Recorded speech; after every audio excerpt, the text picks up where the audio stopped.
Hello दोस्तों, मैं हेम आप सबका स्वागत करता हूं आपके अपने चैनल स्टडी 21 में। दोस्तों मैं एमपी प्लस के पेपर सॉल्व करा रहा हूं, जिसमें हमने अभी तक 2 क्लास ले लिए एमपी प्लस कांस्टेबल 20 अगस्त 2017 के सेकंड शिफ्ट के पेपर की। आज है तीसरी क्लास और लास्ट क्लास है इस पेपर की। ओके, तो चलिए दोस्तों नेक्स्ट क्वेश्चन देखते हैं कि एक चोर 200 मीटर की दूरी से एक पुलिसकर्मी द्वारा देखा जाता है। देखिए दोस्तों, एक चोर था तो चोर को पुलिसकर्मी देखता है। मान के चलो हमारा चोर यहाँ पे था, ठीक है। चोर यहाँ पर रहता है चोर, और पुलिस वाला यहाँ पर रहता है, ठीक है। पुलिस वाला यहाँ पर रहता है, तो पुलिस वाले ने चोर को देखा कितने दूर 200 मीटर। ओके, यानी कि यहाँ से यहाँ तक की दूरी कितनी है दोस्तों? 200 मीटर है। ओके, इतना आपके प्रश्न में अभी तक दिया था। ओके, चोर को देखा, चोर दौड़ना आरंभ करता है। यानी अब चोर जैसे ही पुलिस वाला चोर को देखता है, चोर वाला क्या करता है? दौड़ना स्टार्ट करता है। ओके, दौड़ना स्टार्ट कर दिया। आगे क्या कहता है कि और पुलिसकर्मी उसका पीछा करता, और ये भी भाई साहब चलने लगे आगे पकड़ने के लिए, क्योंकि ड्यूटी तो निभानी है। ओके, चोर और पुलिसकर्मी क्रमशः 10 किलोमीटर प्रति घंटा और 11 किलोमीटर प्रति घंटा, यानी जो पुलिस वाला व्यक्ति था वो 11 किलोमीटर प्रति घंटा की चाल से चल रहा है। ओके, और जो चोर था वो कितने से चल रहा है दोस्तों? आपका 10 किलोमीटर प्रति आवर से चल रहा है, प्रति घंटा की चाल से चल रहा है। ओके, तो बताइए पुलिसकर्मी चोर को किस दूरी पर पकड़ेंगे? यानी ये पुलिसकर्मी वो चोर को किस दूरी पर पकड़ेंगे? तो यानी पहले तो हमें ये बताओ कि वो कितने समय बाद पकड़ लेंगे। समय तो बताना पड़ेगा। तो हमने कहा कि यार पुलिस यहाँ पे थी, चोर यहाँ पे था। ओके, तो कितनी दूर है बताइए? यहाँ से जब वो दौड़ना स्टार्ट करेगा तो चोर से कितनी अधिक दूरी उसे चलनी पड़ेगी पुलिसकर्मी को? क्योंकि 200 मीटर, अगर ये दोनों में गैप कितने का है? 200 मीटर का। यानी कि पुलिस को चोर को पकड़ने के लिए चोर द्वारा चली गई दूरी से कितनी अधिक चलनी पड़ेगी? 200 मीटर। ओके, तो मैंने कहा कि इनके चाल का जो अंतर है, यानी कि 1 घंटे में पुलिस कितना अधिक चलेगा चोर से? तो आप कहोगे 1 घंटे में चोर से चलेगा 1 किलोमीटर। समझ में आया कि नहीं आया? क्योंकि ये 1 घंटे में 11 किलोमीटर है, 1 घंटे में 10 किलोमीटर। 1 घंटे में चोर से 1 किलोमीटर अधिक चलेगा, ठीक है। 1 घंटे में 1 किलोमीटर अधिक चलेगा, लेकिन अधिक चलना कितना था उसे? 200 मीटर। और दो यहाँ पर किलोमीटर है और यहाँ पे आवर है, और मीटर को हम अगर किलोमीटर में चेंज करेंगे तो 0.2 किलोमीटर लिख सकता हूँ कि नहीं लिख सकता? ओके, जैसे ही मैंने इसको 0.2 किलोमीटर लिख दिया तो हमने कहा कि 0.2 किलोमीटर मुझे चलाना था। 1 किलोमीटर मुझे अधिक नहीं चलाना, मुझे तो 0.2 किलोमीटर चलाना है, ठीक है। तो यानी कि 0.2 आवर में कितना चलेगा? 0.2 किलोमीटर अधिक चलेगा। यानी कि जब पुलिस चोर को पकड़ेगी तो वो कितने घंटे में पकड़ लेगी? 0.2 आवर में पकड़ लेगी कि नहीं पकड़ लेगी?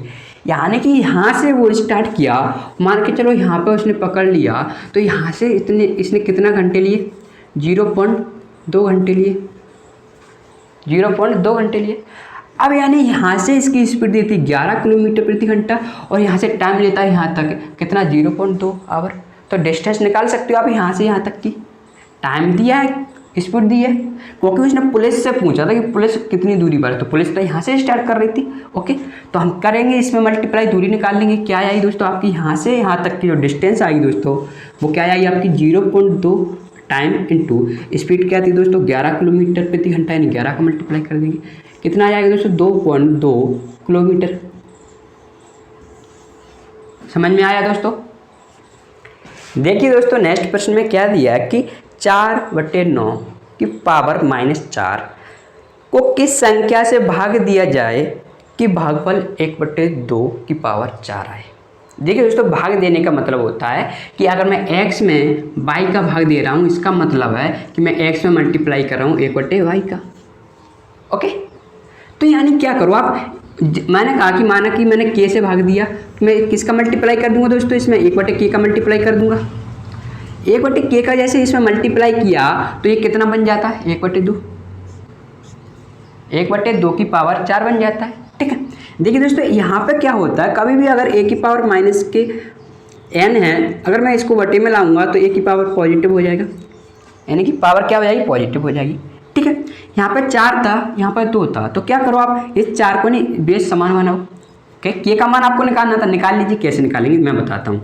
इसको लिखेंगे हम 1/4 की पावर 4, क्योंकि इसको मैं बटे में ला रहा हूँ। ओके, और इसको लिख देंगे हम 9 की पावर 4। 1 की पावर 4 इसको खोलेंगे और 2 की पावर 4 हो जाएगा। 2 की पावर 4 यहाँ पे आएगा, क्योंकि क्रॉस मल्टीप्लाई करना पड़ेगा जब हमें के की वैल्यू चाहिए, तो के उधर जाएगा। इसको हमने खोला तो ए आ गया। चाहे तो आप इसका डाट देखो, 9 की पावर 4/4 की पावर 4 आप डाट लिख सकते हो। ठीक है, कभी भी ए की पावर बी अगर एन लिखा है तो इसको लिख सकते हैं ए की पावर n/b की पावर n। ओके, तो क्या करेंगे, देखो दोस्तों यहाँ पे 2 की पावर 4 है, यहाँ पे 4 की पावर 4 है, तो यहाँ पे क्या करेंगे हम, इसको क्या बनाएंगे दोस्तों, 2 की पावर 8 नहीं लिख सकता मैं। ओके, क्योंकि 4 को लिख सकते हैं 2 की पावर 2 और पावर 4, तो यहाँ पे मल्टीप्लाई होगा 2 की पावर 8 हो जाएगा। तो इसको मैंने 2 की पावर 8 लिख दिया, 2 की पावर 4/2 की पावर 8, जब 4 से काटेंगे तो कितना पावर बचेगी दोस्तों इसकी, 4। तो ये आ जाएगा आपकी 9 की पावर 4/2 की पावर 4। अब ऑप्शन में देखना है, ऑप्शन में है क्या। ओके, देखिए दोस्तों ऑप्शन में देखिए क्या दिया है। ऑप्शन में दिया है 9/2 की पावर 4, 9/2 की पावर 4, तो इसको हमें लिख सकते हैं 9/2 की पावर 4, क्योंकि जब हमें इसको ऐसे लिख सकते हैं तो इसको हम ऐसे भी लिख सकते हैं। ओके, तो आपको समझ में आया होगा दोस्तों।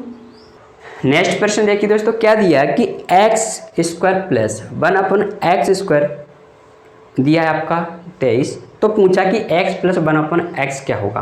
तो देखिए दोस्तों क्या करिए, x² + 1/x², अगर मैंने इसमें 2 ऐड कर दिया और x से मल्टीप्लाई किया और x से क्या कर दिया, डिवाइड कर दिया, तो कुछ फर्क पड़ेगा, नहीं पड़ेगा। लेकिन आप कहोगे कि अगर इधर किया तो इधर भी ऐड करना पड़ेगा, तो इधर दोस्तों 2 और जो भी है x, देखो ये तो 1 है, ये क्या दोस्तों, क्या 1, 2 में मल्टीप्लाई 1 का कर रहा हूँ तो 2 ही होगा। तो यहाँ पे भी अब x × x 1/x लिख लीजिए, कोई भी दिक्कत नहीं है। ठीक है, तो जैसे ही आपने किया तो x a² + b² + 2ab, तो यहाँ पे बन जाएगा x + 1/x का स्क्वायर, और यहाँ पे बन जाएगा क्या, 23 2 25 बन जाएगा, यानी 25 को मैं लिख सकता हूँ 5 की पावर 2। ओके, न्यू स्टेप लिखने से आप बढ़िया की यहीं पे लिखिए। तो हमें x + 1/x की वैल्यू चाहिए थी, दोनों जगह क्या लेंगे दोस्तों, हम रूट ले लेंगे, स्क्वायर से स्क्वायर कट जाएगा, तो कितना हो जाएगा दोस्तों, 5। ओके, देखिए दोस्तों नेक्स्ट प्रश्न में क्या दिया है कि दी गए चित्र में एक चित्र आपको दिया था। ओके, और कहा कि यदि एंगल SPQ कितना है, 65 डिग्री, यानी कि SPQ यानी पूरा का पूरा एंगल क्या दिया दोस्तों आपका, SPQ कितना दिया दोस्तों आपका, 65 दिया है। ओके, कितना दिया दोस्तों, ये पूरा का पूरा एंगल आपका 65 दिया है। आगे क्या दिया कि SQP यानी कि एंगल SQP यानी कि ये एंगल कितना दिया आपका, 70 डिग्री दिया। ओके, कितना दिया दोस्तों, ये 70 डिग्री दिया। पूछा क्या है कि बताइए PRQ क्या होगा, यानी कि PRQ क्या होगा। तो सबसे पहले आप क्या करिए, इसको हटा दीजिए, देखो इसको हटा दीजिए, तो एक ट्रायंगल बन गया। SPQ एक ट्रायंगल है और ट्रायंगल के 2 एंगल आपको दिए हैं, तो तीसरा एंगल आप निकाल सकते हो।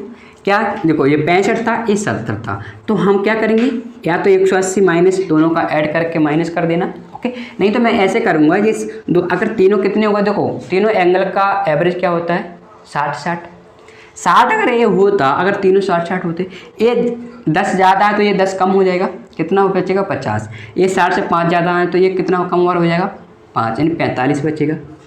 ठीक है, एवरेज भी हम लगा सकते हैं कि 60 हम सबका एवरेज मानते हैं, क्योंकि 180 होता है सब, तो 60 ए भी होता है, 60 ए भी होता है, तो 60 ए भी होता है, लेकिन 60 से ज़्यादा कितना, 70, इसका मतलब ये इससे लिए होंगे इसने। ओके, तो ये कितना हो जाएगा, कम हो जाएगा, कितना, 10।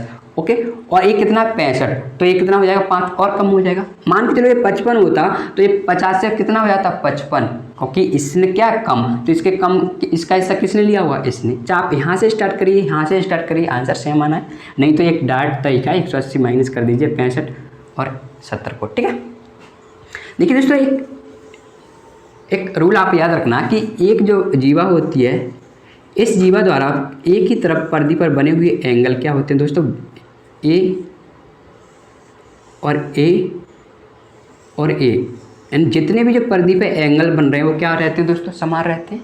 ओके, यानी कि अगर एक्स एक्स एक्स, ओके, तो देखिए दोस्तों इसके द्वारा पी क्यू के द्वारा परिधि पर बना एंगल कितना है, एक 45 है, तो इसके द्वारा एक और परिधि पर बना हुआ एंगल कितना होगा दोस्तों, 45 होगा कि नहीं होगा बताइए। ओके, यानी कि पी आर क्यू पूछा था जो कि कितना है दोस्तों, 45 डिग्री है। चलिए दोस्तों नेक्स्ट क्वेश्चन देखते हैं कि 5 के पहले, चलिए दोस्तों नेक्स्ट प्रश्न देखते हैं कि 4 के पहले 5 दो अंकों के गुणांकों का माध्य ज्ञात कीजिए। यानी कि 4 के 2 अंकों का, तो 4 के सबसे पहला अंक होगा 2 अंकों का कितना, 12 होगा, क्योंकि 2 अंक उसने पूछे, 8 इसमें नहीं लेंगे क्योंकि 1 अंक है। फिर आएगा 16, फिर आएगा 20, फिर आएगा आपका 24 और फिर आएगा आपका 28। देखिए दोस्तों एक टेबल है हमारी 4 की और एक क्रमागत संख्या है, तो क्रमागत संख्याओं का एवरेज हमेशा बीच में बैठा रहेगा। तो मैंने कहा 5 संख्या थी, 2 इससे हटा दी और 2 इससे हटा दी, एवरेज क्या हो गया हमारा, 20 हो गया। नहीं तो क्या करिए, सबको ऐड कर दीजिए, आंसर आ जाएगा। नहीं तो क्या पूछी थी दोस्तों, इसमें एवरेज पूछा था ना, किसका, सम संख्याओं का, सॉरी 4 से मल्टीपल संख्याओं का। तो मुझे 12 तो पता थी कि 12 है। ओके, अंतिम आप निकालना चाहते हो तो निकाल लीजिए। तो क्या करेंगे हम, 12 + 28। अगर आप अंतिम तक जा सकते हो तो 12 + 28 बट्टे कितना करेंगे, 2। 4 से मत करना डिवाइड, क्योंकि 2 संख्याओं को ऐड कर रहे हैं तो 2 से डिवाइड करेंगे, ठीक है ना। तो 12 और 28 होते हैं 40, और 40 में 2 का डिवाइड करूँगा तो कितना आ जाएगा दोस्तों, 20 आ जाएगा। पहला तरीका। दूसरा ये तरीका, अगर आप लास्ट तक नहीं जाना चाहते 28 तक, मुझे तो 12 से ही क्या निकालना है, एवरेज निकालना है। तो मैंने कहा चलो ठीक है 12 लिख लूँ। आगे की तरफ संख्या है, कितनी संख्या है, 1 2 3 4, तो मैं प्लस लगाऊंगा क्योंकि आगे क्योंकि एवरेज तो इससे अधिक आएगा, क्योंकि सभी संख्या इससे अधिक है, तो प्लस लगाऊंगा। और कितनी संख्या है इधर है, तो 4 संख्या बटे d/2। ये आप याद कर लेना कि इसको ले रहे हैं तो इधर की पूरी पॉजिटिव लेंगे, यहाँ पे 28 लेते तो यहाँ पे माइनस का चिन्ह आ जाता और कुछ नहीं पड़ता फर्क, ठीक है।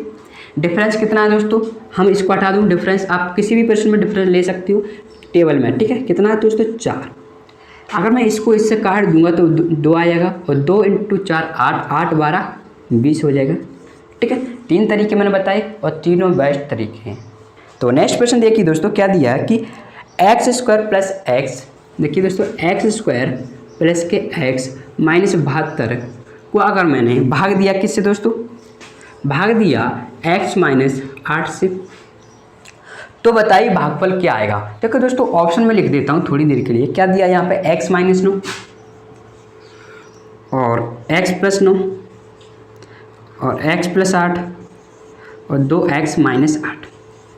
देखिए दोस्तों भागफल अगर आपको निकालना है सिंपल तरीके से, तो आप यहाँ पे x क्या कर दीजिए दोस्तों, 0 कर दीजिए। x क्या कर दीजिए, 0, यानी x² भी 0 होगा जब x 0 होगा तो, ठीक है ना।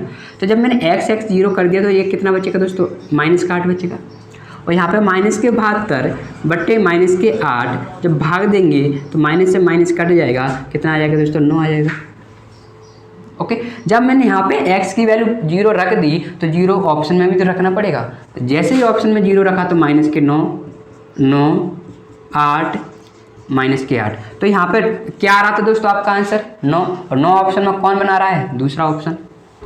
नेक्स्ट क्वेश्चन देखिए दोस्तों क्या दिया है कि धनराशि की गणना कीजिए, यानी धनराशि यानी अमाउंट। यदि मूलधन 6000 रुपये, ओके, अवधि 2 वर्ष है और ब्याज दर 5% वार्षिक रूप से चक्रवर्तित है, यानी कि आपको रेट दी थी दोस्तों 5%।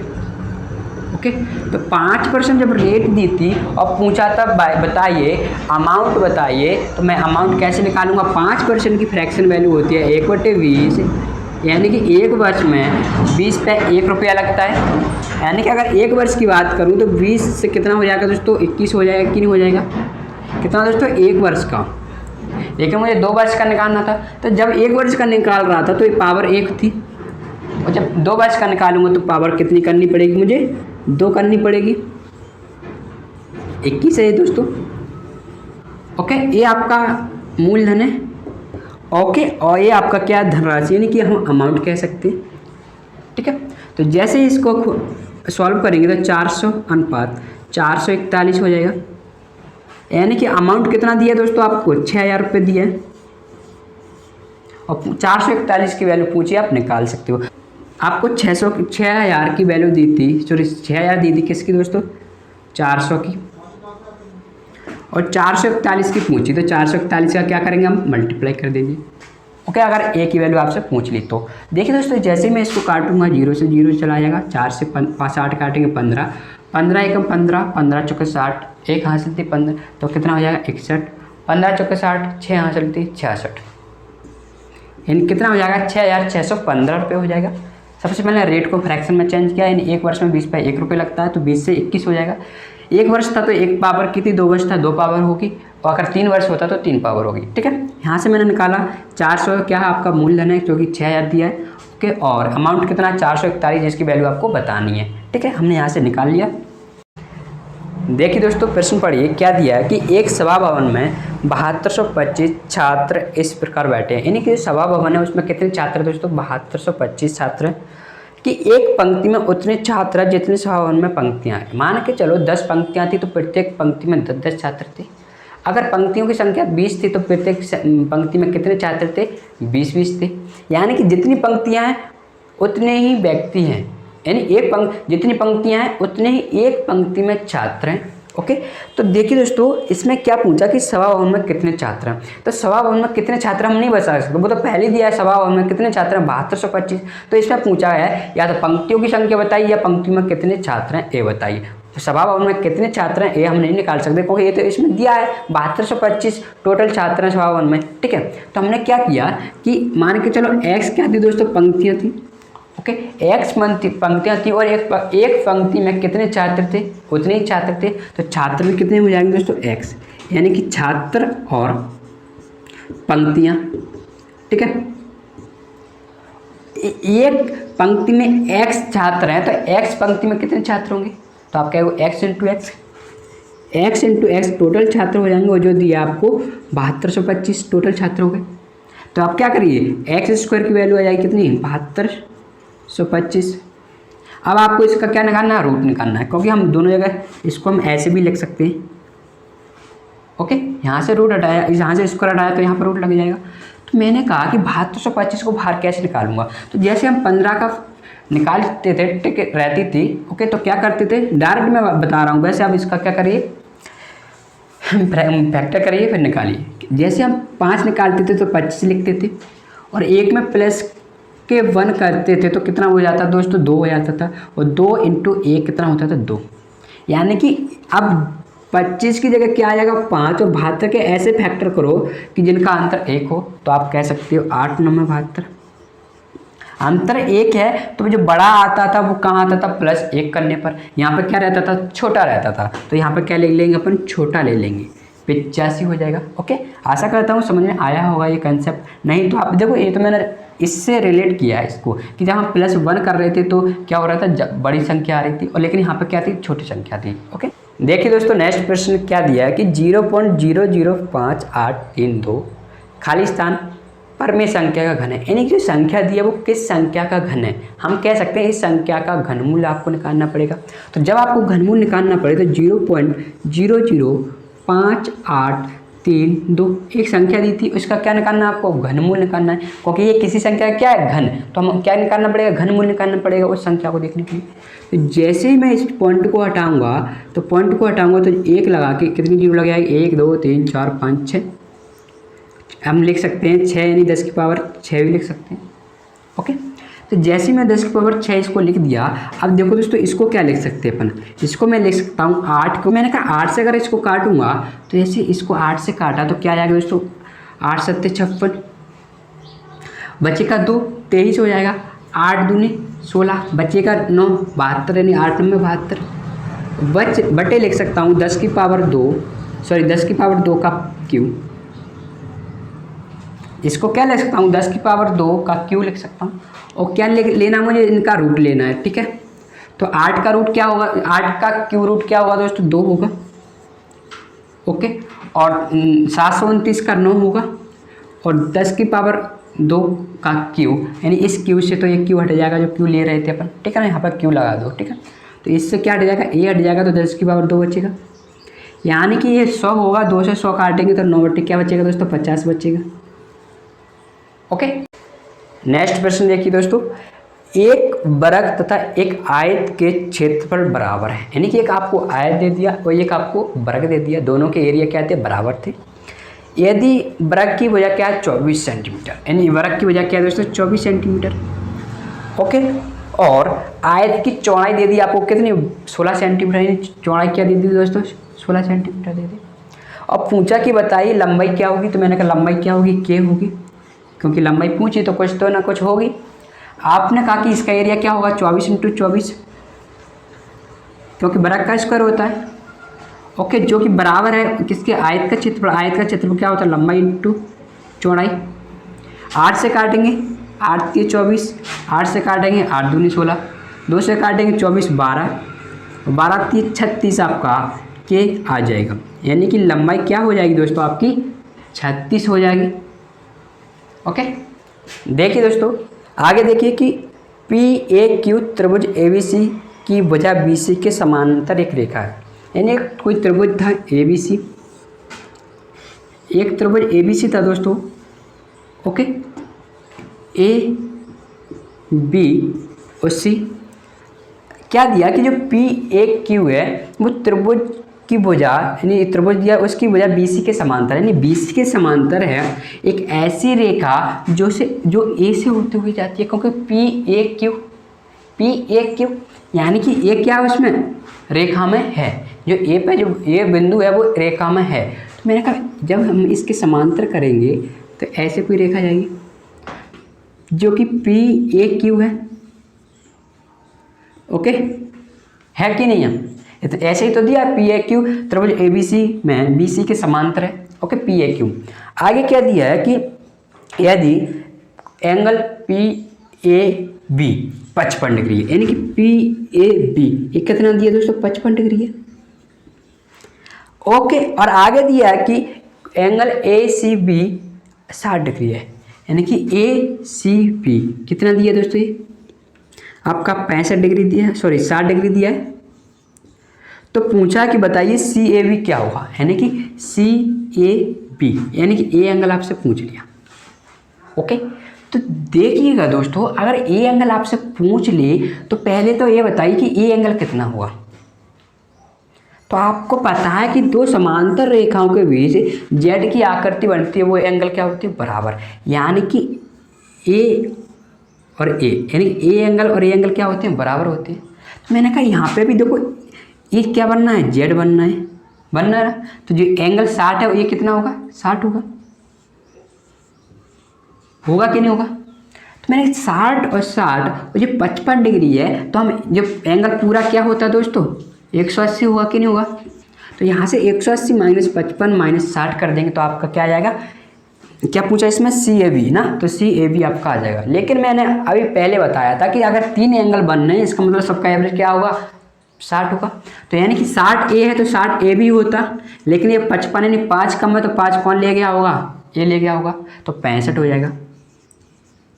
ये तरीका अच्छा है दोस्तों, एंगल जब भी निकालना हो, ये 60 है तो ये भी 60 होता, लेकिन इसको देखा इस पर 5 कम है तो 5 कौन लेगा, A, ठीक है ना।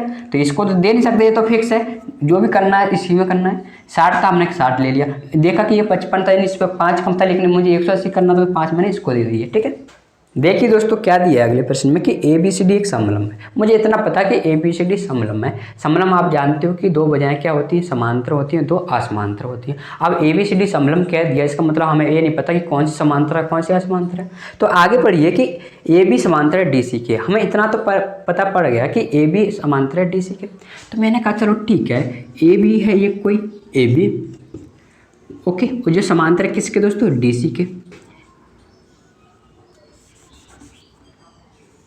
ओके, DC के। अब मैं इसको पूरा नहीं बना रहा हूँ क्योंकि आगे भी इसमें कुछ कंडीशन दी है।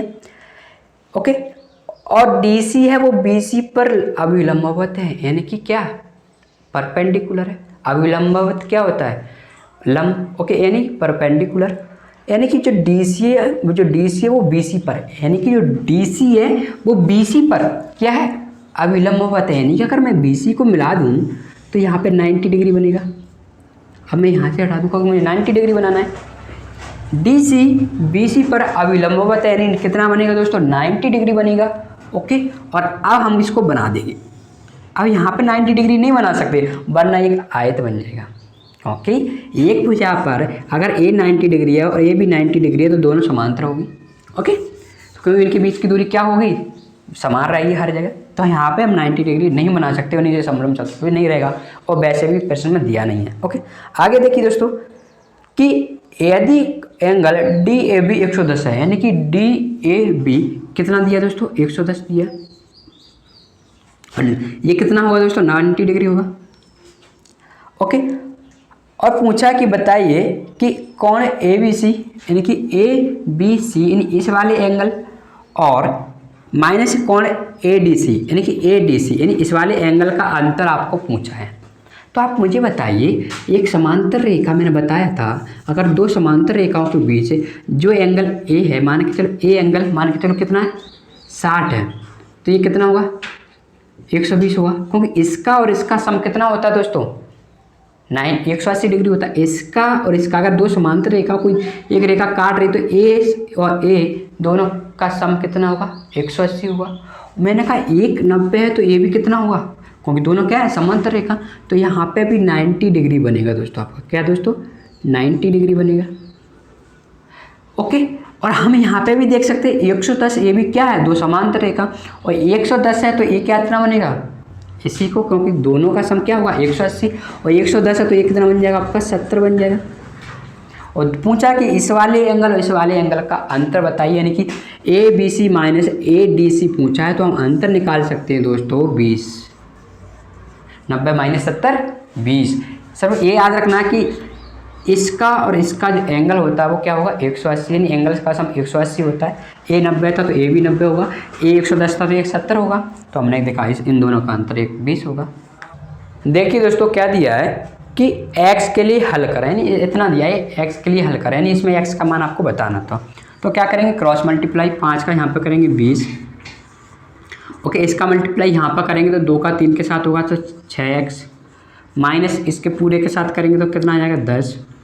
लेकिन ये माइनस लगाता है, जैसे ही अंदर जाएगा ये माइनस माइनस कितना हो जाएगा, प्लस हो जाएगा, यानी कि प्लस और 3 दूनी 6, कितना हो जाएगा दोस्तों, 6x हो जाएगा। समझ में आया, ये माइनस अंदर जाएगा तो ये प्लस हो जाएगा, और इसका मल्टीप्लाई अपन यहाँ पे कर रहे हैं तो इन 2 का मल्टीप्लाई पूरे इक्वेशन में करेंगे तो 20 और माइनस 10 इधर आएगा तो 30 हो जाएगा, क्योंकि माइनस का 10 इधर पॉजिटिव हो जाएगा, यानी प्लस का हो जाएगा। 6 और 6 कितना हो जाएगा दोस्तों, 12x हो जाएगा। मुझे x की वैल्यू निकालनी थी तो 12 का भाग के देंगे, 12 दूनी 24, बचेगा कितना 6, तो 12 पंजे 60, यानी कितना आएगा दोस्तों आपका 2.5 आपका आ जाएगा। लेकिन ऑप्शन में सिर्फ इतना ही दिया था, x की जो वैल्यू दी थी वो 5/2 दी थी, यानी कि आपने यहाँ से क्या किया, अब 2.5 भी सही है और 5/2 भी सही है। ओके, मैंने देखा नहीं ऑप्शन में क्या दिया था, आप लिखिए कि अगर 12x बराबर 30 है तो 6 से इसको काटेंगे, 6 दूनी 12, इसको काटेंगे 6 पंजे 30, यानी x की जो वैल्यू आ जाएगी वो 5/2 आ जाएगी। तो यहाँ से भी आप निकाल सकते हैं, ठीक है, यानी 2.5 का मतलब होता है 5 का आधा। देखिए दोस्तों नेक्स्ट प्रश्न में क्या दिया कि एक बेलन की त्रिज्या तथा ऊंचाई का अनुपात दिया है, यानी कि r और h का आपको अनुपात दिया है 4:7। ओके, और कहा कि यदि इसका आयतन कितना दोस्तों 352 घन सेंटीमीटर है तो बताइए इसकी त्रिज्या क्या होगी। तो मैंने कहा घन क्या होता है दोस्तों आपका, सॉरी आयतन क्या होता है, पाई r स्क्वायर h होता है, पाई यानी दोस्तों 22/7। ओके, और आर स्क्वायर मैंने आपको बताया होगा पिछली वीडियो में कि जब भी संख्या का मल्टीप्लाई हो और रेशियो दे दे तो आपको कोई वेरिएबल मानने की ज़रूरत है, क्योंकि यहाँ पे यूनिट का भी स्क्वायर होगा। तो मैंने कहा कि 4 के और 7 के मैं मान सकता हूँ, आप x मान लीजिए, यहाँ पे r स्क्वायर यानी 4 के स्क्वायर यानी 16 के स्क्वायर, 16 के स्क्वायर, और h कितना दोस्तों 7 के। तो देखो यहाँ से k और k का मल्टीप्लाई हो रहा है, वैसे अगर हम 4 ही ले लेते तो 16 × 7 ही हो जाता, ठीक है। तो हमने देखा कितना है दोस्तों ये, आगे देखते हैं कि 35/2 दिया था। ओके, जैसे ही मैं इसको काटूंगा कितना दिया दोस्तों, हाँ सही है, देखो दोस्तों 7 से हम इसको काट देंगे। ओके, जैसे ही मैं 16 से इसको काटूंगा, 16 दूनी 32, बचेगा 3, फिर 16 दूनी 32, इस 22 से मैं इसको काट दूंगा तो यानी कि कुछ नहीं बचा, सिर्फ के स्क्वायर बचे, के और के स्क्वायर बचा तो के क्यू हो जाएगा, और इधर क्या बचेगा 1 बचेगा, यानी के की वैल्यू क्या आ जाएगी दोस्तों आपके पास 1 ही आ जाएगी। और यहाँ पे जब 1 रखेंगे तो कितना बन जाएगा दोस्तों 4 बन जाएगा। त्रिज्या आपसे पूछी थी क्या पूछी थी दोस्तों, त्रिज्या आपसे पूछी थी। अगर वो हाइट पूछ लेता तो हाइट कितनी बन जाती दोस्तों, 7 इंटू के, यानी 7 की के की वैल्यू 1 रखेंगे तो 7 बन जाएगी। ओके, आगे देखिए दोस्तों कि पी क्यू आर एस एक समांतर चतुर्भुज है। समांतर चतुर्भुज होता है दोस्तों, आमने सामने की भुजाएं समांतर और बराबर होती हैं। ओके, आमने सामने की भुजाएं समांतर और बराबर होती हैं। ओके, आगे क्या दिया दोस्तों कि भुजा पी क्यू को, यानी त्रिभुज एक पी क्यू आर एस समांतर चतुर्भुज था, और कहा कि पी क्यू को टी तक बढ़ाया जाता है, यानी पी क्यू को आगे टी तक बढ़ाया, यानी पी से क्यू की साइड जा रहा है, पी क्यू यानी पी से क्यू की साइड, वो इसको टी तक मैंने बढ़ा दिया। ओके, तो इसमें पूछा कि और दिया है सॉरी कि क्यू आर एस जो एंगल है, क्यू आर और एस वो कितना दिया दोस्तों, 125। ओके, तो बताइए एंगल आर क्यू टी क्या होगा, यानी आर क्यू टी, ये एंगल आपसे पूछ लिया। देखिए दोस्तों ए और ये क्या है दोस्तों, समांतर है, तो इसको अगर मैं आगे थोड़ा निकाल लूँ तो ये दोनों भी समांतर होंगे कि नहीं होंगे। तो आपको पता है कि दो समांतर रेखाओं के बीच जो एंगल बनते हैं उनमें संबंध, कि जो अगर ये थीटा है तो ये भी क्या होगा दोस्तों, थीटा होगा, क्योंकि क्या बनना है यहाँ पे, जेड बनना है, और जेड यहाँ पे ही बनना है। देखो इधर से देख लो, चलो ये जेड ही तो बनना है, जेड जैसी आकृति बननी, बस थोड़ा उल्टा हो गया, जेड ऐसे बनता था, ये उल्टा हो गया। तो यानी आप तो ये रखिए कि ए एंगल थीटा है तो ये भी एंगल थीटा है, तो ये दोनों समांतर हैं, और एक कोई तिर्यक रेखा है, अगर ए 125 है तो ये कितना होगा, 125 होगा। ओके, देखिए दोस्तों लास्ट क्वेश्चन देखिए इस पेपर का, कि एक कंप्यूटर का मूल्य कितना दोस्तों, 20,650 रुपये है। ओके, कुछ सॉफ्टवेयर संस्थापित यानी इंस्टॉल करने में 450 रुपये अतिरिक्त खर्च हो गए। यानी ऐसे मानिए कि कोई चीज़ मैं लेने बाजार गया तो वो 20,650 रुपये की थी, लेकिन जब गया तो मेरा परिवहन में भी कुछ खर्च होगा, यानी आने जाने में भी कुछ खर्च होगा, या उस पर कुछ अलग से कुछ एक्स्ट्रा कुछ काम कराते हैं उस वस्तु पर तो कुछ एक्स्ट्रा खर्च लगेगा, ठीक है ना। तो हमने टोटल कितने रुपए खर्च किए, तो हमने टोटल रुपए खर्च किए दोस्तों 20,650 रुपये, तो क्या था, कंप्यूटर था, और एक्स्ट्रा खर्च किए 450 रुपये, तो टोटल खर्च कितने कर लिए हमने, 0,0,1,1,2 यानी 21,100 रुपये हमने खर्च किए। ओके, आगे क्या दिया कि यदि यह कंप्यूटर 15% के लाभ पर बेचा जाए तो कंप्यूटर का विक्रय मूल्य क्या होगा। यानी अब क्या करना है, इसको 15% के लाभ पर बेचना है। तो दोस्तों जो भी लाभ होता है वो हमारे टोटल खर्च पे होता है। अगर मैं इसी को बेचता 15% लाभ पर तो बताइए क्या मुझे 15% का लाभ होता, क्योंकि मैंने 450 रुपये भी खर्च किया उस कंप्यूटर के लिए। ओके, तो जैसे ही मैंने 15% के लाभ पर बेचे तो दोस्तों आप क्या करना है, यहाँ से डायरेक्ट 115/100 कर देना, ये 100 की चीज़ 115 बेचना, इसको 15% पर 15% के लाभ पर बेचना, यानी कि 100 की चीज़ 115 बेचना, ठीक है। यानी हम क्या करेंगे, इसको 115% में बेचेंगे और परसेंट हटाएंगे तो 100 से डिवाइड करेंगे। एक तरीका तो ये आपका डायरेक्ट निकल आएगा, लेकिन इसको जब इसको सॉल्व करोगे तो थोड़ी प्रॉब्लम आ सकती है, कि जैसे कि 0 से 0 कट जाएगा, और 115 का जैसे इसमें मल्टीप्लाई करोगे तो थोड़ी प्रॉब्लम आ सकती है। तो क्या करिए, पहले आप लाभ निकालिए कि मुझे लाभ कितने रुपये होगा, तो लाभ तो इसका 15% ही होगा ना, लाभ कितना होगा, 15% होगा। तो 15% जैसे ही हम इसको काटेंगे, ये 0 से 0 चला जाएगा, ये 15 मत काटिए अब, ठीक है, इस 0 से 0 गया, और इसका मल्टीप्लाई करेंगे, 15 एकम 15, 15 एकम 15 6, 15 दूनी 30, और हासिल कितनी होगी दोस्तों आपकी, एक, यानी कितना हो जाएगा 31, यानी कि 3,165 रुपये क्या हो रहा है, लाभ। और एसपी क्या होता है दोस्तों, आपको पता है कि एसपी होता है टोटल खर्च, यानी सीपी, यहाँ पे सीपी तो होता है ना, तो ये खर्च तो हम टोटल सीपी मान लेते हैं, ठीक है, और प्लस प्रॉफिट, तो सीपी कितना था, तो टोटल हमारा टोटल खर्च कितना था आपका, इतना था, प्लस कितना हो गया लाभ 3,165, तो हम एसपी निकाल सकते हैं ऐसे। ओके, तो यहाँ पे आप 115 का इसमें मल्टीप्लाई करोगे बहुत प्रॉब्लम हो जाएगी आपको, ठीक है। तो पहले क्या करिए, लाभ निकालिए, लाभ कितना हुआ, फिर लाभ को ऐड कर दीजिए। ये तो मैंने आपको समझाने के लिए किया, आप तुरंत क्या कीजिएगा, जैसे ही ये आ गया तो इसको यहाँ पे लिख दीजिए, और जैसे ही इसको ऐड करोगे 5, 6, 2, 4 और 2, यानी 24,265 रुपये हो गए। ये यहाँ पे ऐसा करने की ज़रूरत नहीं थी, जैसे ये आ जाए तो इसमें जो आपका टोटल खर्च था उसमें लाभ को ऐड कर दो, आपका एसपी आ जाएगा, यानी विक्रय मूल्य आपका आ जाएगा। हेलो दोस्तों, कैसा लगा सॉल्यूशन बताइए, कमेंट करिए, और अगर वीडियो पसंद आया तो लाइक करिए, शेयर करिए।